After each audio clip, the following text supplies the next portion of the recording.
My name is Emily Carter, 30 years old, a marketing specialist living and working in Seattle. My marriage to Michael, a calm software engineer, seemed stable, as smooth as an autumn lake. But no one knew that behind that brocade curtain, my heart was gradually breaking into many pieces. We got married when we were very young, just 26 and 28. Michael gave me a sense of absolute security. Hot breakfasts, fragrant cups of coffee, gentle hugs before I plunged into work. The small apartment on the shore of Lake Union became a warm, sunny home where the laughter of our son, Jacob, echoed every weekend. But since I accepted a nationwide project, family time has been disrupted. I stayed up late at night in front of the screen, typing emails until 2 or 3 in the morning. Michael did not complain, just quietly made me a glass of warm milk every time I came home late. Yet I still felt lost. Then Daniel appeared. He was the content development team leader for a partner in New York. The first time we met, he smiled politely, shook my hand firmly, and asked about life in the Northwest. He had deep blue eyes, golden brown hair, and a confident demeanor that made my heart flutter. We constantly communicated via video calls, text messages, and emails. Daniel always started the morning with, "Good morning, Emily," and ended the day with, "Don't work too late, take care." I felt warmer than the bland questions of my colleagues. He listened to me share my fatigue, always putting himself in my shoes. Indeed, he understood me better than my husband. One late autumn afternoon, we met in the Seattle office for a project review.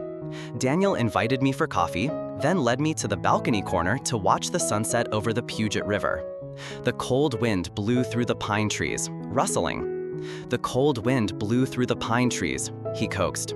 "Do you believe that sometimes we have to turn aside even though we don't know the destination?" I smiled awkwardly, my heart pounding. Just for a minute, I imagined letting go of my husband's hand, letting go of my child's hand, and following him to a strange land. But the sense of responsibility shook in my mind. "Are you serious?" I asked softly. Daniel held my hand, warm as the last ray of sunlight of the day. He whispered, "I'm not forcing you." He continued, "But if you want to feel alive again, I will be with you." I tried to avoid seeing him too much, but every time we discussed work, I felt a connection that was not just about work. I started to secretly call him during my lunch break, just to hear his voice. I discovered the feeling of being desired, of being respected that I had not felt in my marriage for a long time. Until one night, when Michael had to work, I couldn't help but ask Daniel to meet me at the Edgewater Hotel. We sat on the balcony, the cold wind blowing in our faces, the city lights reflecting on the water. Daniel looked at me intently, then placed a long kiss on my lips. "Emily, what do you want?" he asked. I nodded slightly, not daring to answer. Tears rolled down. I couldn't say no when my whole soul was yearning for a new shore. The next morning, I woke up in a smooth bed, the scent of men's cologne lingering in my hair. Daniel had left, leaving only a small card. "Today, you will shine. I'm waiting for you." I sat huddled in a silk scarf, my heart aching with guilt. I came home in the morning when Michael and Jacob were having breakfast. My husband asked innocently, "Did you sleep well? I made pancakes for you and your father." I nodded, trying to smile, my heart pounding. In my heart, I wondered if I was living 2 lives. I spent weekend mornings with my children, watching them play with Lego, then secretly texted Daniel to ask how they were doing. I knew I was wrong, but I couldn't let go. One day, Michael found my phone on the table. He sat silently, his eyes filled with confusion and anger. I turned around, my heart stopped. "Emily, I don't understand." "What's going on?" he asked, trembling. I burst into tears, my apology pouring out. I'm sorry. I didn't mean to betray you, but I feel lost," I said. Michael listened silently, then wiped away his tears. In his eyes, I saw my own pain reflected. That night, we didn't hug each other, just turned our backs, each hugging a pillow and crying. 2 weeks later, I convinced Michael to meet Daniel to talk things out. We met at a quiet café. Daniel bowed his head, his apology sincere. I don't want to break up your family. I love Emily, but I respect Michael." Michael looked at me, his voice trembling as he asked, "Do you still love me?" I shed tears.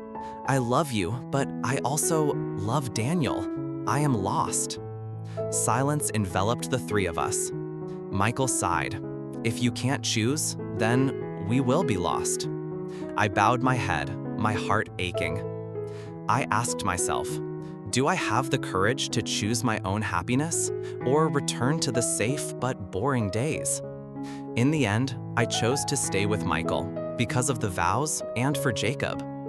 I told Daniel, "I'm sorry, I can't continue like this anymore." Daniel nodded, his eyes sad but gentle. "I hope you find peace again. If one day you need me, I'm still here." We parted in silence. I went home. Michael hugged me tightly. "Thank you for choosing me." I burst into tears, leaning on his shoulder. I realized that happiness is not just a fierce feeling, but also peaceful days shared. As for Daniel, he quietly withdrew and sent me a final letter. In the letter, he wrote, "Thank you for giving me a period of love. I understand that you have chosen your own path.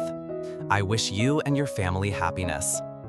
Every time I think of him, I no longer feel a pang of regret. Instead, I feel grateful because thanks to that fragile love affair, I realized the value of my family. Now, when Michael takes me for a walk along Lake Union, his eyes are still filled with love. The breakfasts and light hugs before I rush into work become more precious than ever. I learned that love is not only about intense moments, but also about patience and understanding. I learned that keeping the fire in a marriage requires more than surprises, but daily care and attention. I learned that cheating is not a way out, but only a warning sign of a cooling relationship. I learned that loyalty is important not only to my partner, but also to myself. Over the past few months, I have experienced emptiness, guilt, and forgiveness. I am grateful to Michael for his generosity, for giving me a chance to make things right. I am grateful to Daniel for making me feel alive again, even if only for a moment.